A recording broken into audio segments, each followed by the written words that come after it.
mati Yesu kumana.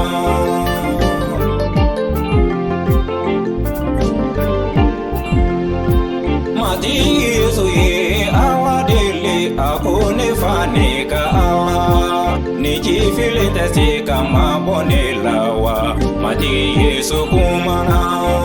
Mati Yesu kumana.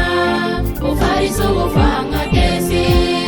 Atesi gajoka toro munu. Ufariso ufanga tesi.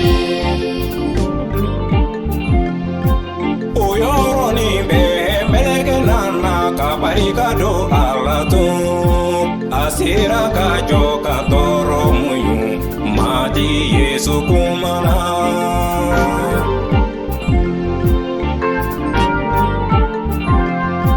Mati Yesu tara kawandi uyoro ubetumbe sunoko. Ubetumbe sunoko ranyofe. Mati Yesu kumana.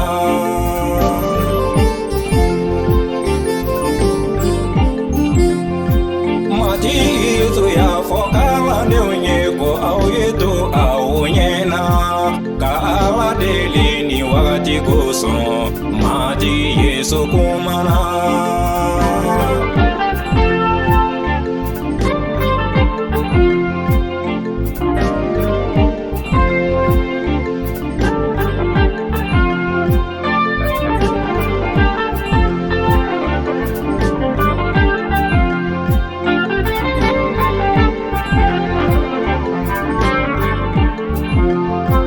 Mati Yesu ya fokala de unyeko au bena kuna che au na boli au na jese.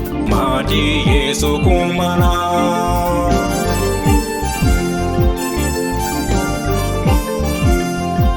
Mati Yesu minena domina kalande umbe bulila. Ube taraka Yesu kilito. Mati Yesu kumana.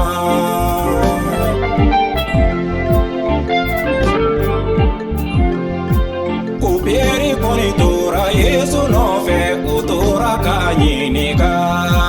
Amase kajo ayi idaraje. Mati Yesu kumana. Mati Yesu kumana. Ufariso ufanga tesi. Atesi gajoka toro munu.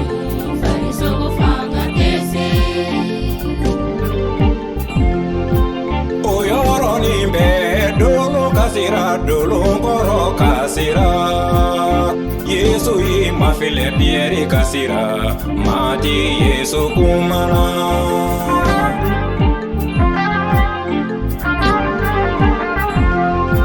Mati Yesu sara Yesu kununa ayele la sanfe.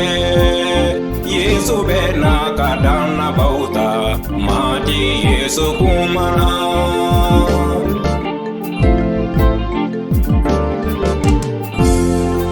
Mati Yesu